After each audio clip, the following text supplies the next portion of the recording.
क्या अब जगन्नाथ की गुप्त सुरंग को भी खोलेगी सरकार?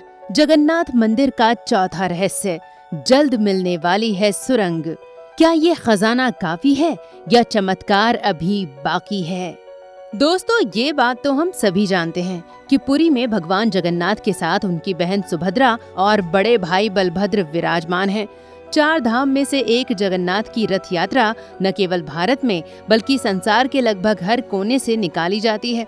अभी हाल ही में जगन्नाथ धाम के तीसरे खजाने को खोला गया है, जिसमें सोना चांदी से भरपूर मात्रा में खजाना बरामद हुआ है। दरअसल 46 साल बाद इस तिजोरी को खोला गया है, जिसमें 4 अलमारी और 3 संदूक मिले हैं, जिसमें सोना चांदी और अनेक रत्न बरामद हुए हैं। लेकिन दोस्तों, अगर सोना चांदी की बात करें तो ऐसा बताया जा रहा है कि पहले कमरे में 3 किलो सोना, दूसरे में 30 किलो चांदी मिली है, दूसरे कमरे में 95 किलो सोना और 19 किलो चांदी तथा तीसरे कमरे में 50 किलो सोना और 135 किलो चांदी बरामद हुई है। इसी बीच दूसरी बात ये भी है कि जगन्नाथ मंदिर के तीसरे खजाने को खोलने के लिए राज्य सरकार के द्वारा एक 11 सदस्यीय टीम का गठन किया गया है, जो जगन्नाथ मंदिर के खजाने की पूरी पड़ताल करके भक्तों तथा सरकार तक सारी जानकारी पहुंचाएगी। दोस्तों, स्थानीय जानकारों और भक्तों का ये भी मानना है कि जो अभी फिलहाल में तीसरे कमरे को खोला गया है, उसमें एक गुप्त सुरंग भी है।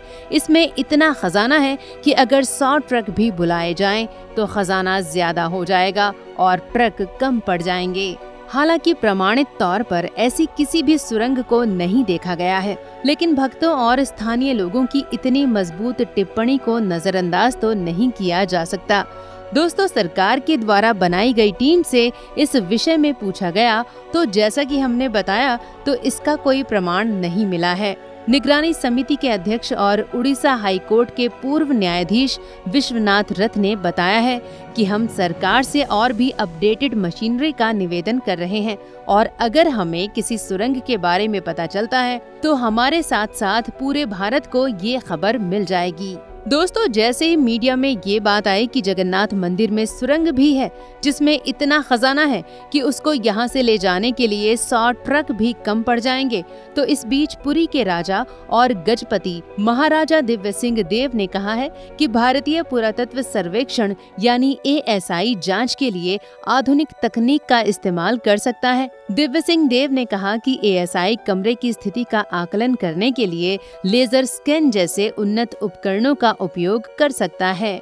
दोस्तों, दिव्य सिंह देव ने ये भी कहा, ऐसी तकनीक का उपयोग कर जांच करने से सुरंगों जैसी किसी भी संरचना के बारे में जानकारी मिल सकती है। दोस्तों, जगन्नाथ मंदिर में 12वीं सदी का खजाना आज भी मौजूद है। इस खजाने को खोलने के लिए ओडिशा सरकार ने ही अनुमति दी है। दोस्तों, एक बार साल 2018 में इसे खोलने की कोशिश की गई थी और चाबी न मिलने के कारण काम अधूरा ही रह गया। नियम के मुताबिक ये चाबी पुरी कलेक्टर के पास होती है।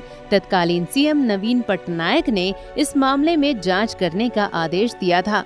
जांच कमेटी ने लगभग 2 हफ्तों बाद बताया था कि उन्हें एक लिफाफा मिला है जिसके ऊपर लिखा है भीतरी रत्न भंडार की डुप्लीकेट चाबियां। इसके साथ ही एक लंबी चौड़ी रिपोर्ट भी दी गई थी जो अब तक सामने नहीं आई है। दोस्तों, इस खजाने की गिनती आखिरी बार 1978 में की गई थी। उस वक्त इस खजाने की गिनती के लिए मुंबई और गुजरात के जौहरियों को बुलाया गया था, लेकिन इस खजाने में कुछ रत्न इतने दुर्लभ थे जिनका मूल्य खुद जौहरी भी नहीं कर पाए थे। कुछ रत्नों को देखकर तो वे हैरान थे।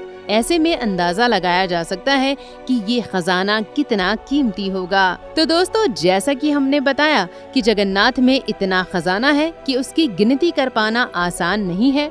वैसे आपको क्या लगता है, मंदिर में कोई सुरंग है या नहीं? अगर हाँ तो कमेंट बॉक्स में हमें जरूर बताएं और अगर वीडियो पसंद आया हो तो इसे लाइक और शेयर जरूर करें। धन्यवाद आपका।